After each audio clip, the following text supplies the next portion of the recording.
को सेवा में रखते थे, निज सेवा में। तो एक दिन शंका निवृत्त होने के बाद हाथ धुला रहे थे शिष्य खोजी जी अपने गुरुजी के, तो हाथ धोते धोते शिष्य गुरुजी हंस गए। तो खोजी जी ने पूछा, गुरुदेव आप इतनी जोर से हंसे, आपकी हंसी का कारण? तो गुरुजी तुरंत नाराज हो गए, बोले कैसे शिष्य हो तुमको ये नहीं पता कि मैं हंस क्यों रहा हूं?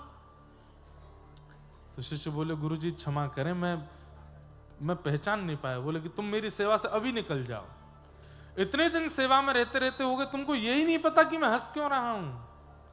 अरे शिष्य का शिष्यत्व ऐसा होना चाहिए कि गुरु के आव भाव से पता कर ले कि गुरु जी क्या चाह रहे हैं या उनके मन में क्या चल रहा है। अब हम आप सब लोग तो इतनी बड़ी परंपरा गुरु निष्ठता में हम लोग तो नहीं है, पर फिर भी एक प्रसंग सुना रहा हूं कि गुरु की प्रसन्नता से क्या होता है। तुम्हें ये नहीं पता कि मैं हंस क्यों रहा हूं, निकल जाओ सेवा से। और जब तक इसका उत्तर ना मिल जाए कि मैं क्यों हंसा था, आना नहीं लौट के। और बेचारे खोजी जी जगह जगह जावे, संत जनों के पास जाकर के कहें, मेरे गुरु जी क्यों हंसे, मुझे बताओ। संत बोले, हमें क्या पता तुम्हारे गुरु जी क्यों हंसे। कई संतों से बेचारे हाथ पांव जोड़ करके खूब दान दक्षिणा भी दे देते, प्रसन्न कर दे। संत बोले, बोलो तो सही क्या बात है, तुम पीछे पड़े। बोले, मेरे गुरुजी हंस गए थे एक बार, वो क्यों हंसे थे ये बता दो। कोई नहीं बता पाया। तब एक दिन आप एक वृक्ष के नीचे बैठ करके और बिल्कुल व्याकुल हृदय से रोने लगे और बस पूछने लगे, प्रकृति मुझे जवाब दो, मुझे गुरुजी ने दूर कर दिया सेवा से, वो हंसे क्यों थे? तब परम भागवत श्री कबीरदास जी प्रकट हो गए और बोले, रोते क्यों हो? मैं बताता हूं। बोले, क्यों हंसे?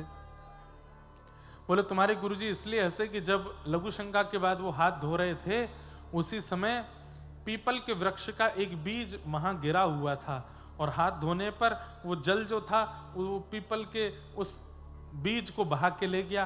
तो गुरुजी हंसने लगे, बोले, वारे बीज, तू ही अगर भूमि के अंदर प्रविष्ट हो गया होता, वृक्ष बन गया होता, तो तुझे नारायण मान करके पूरी दुनिया पूज रही होती, लेकिन तू केवल बीज मान करके संसारी विषय में ऊपर उठा हुआ है, इसलिए आज तेरी गति देख, केवल एक सामान्य से लघु शंका के जल में तू बह करके जा रहा है।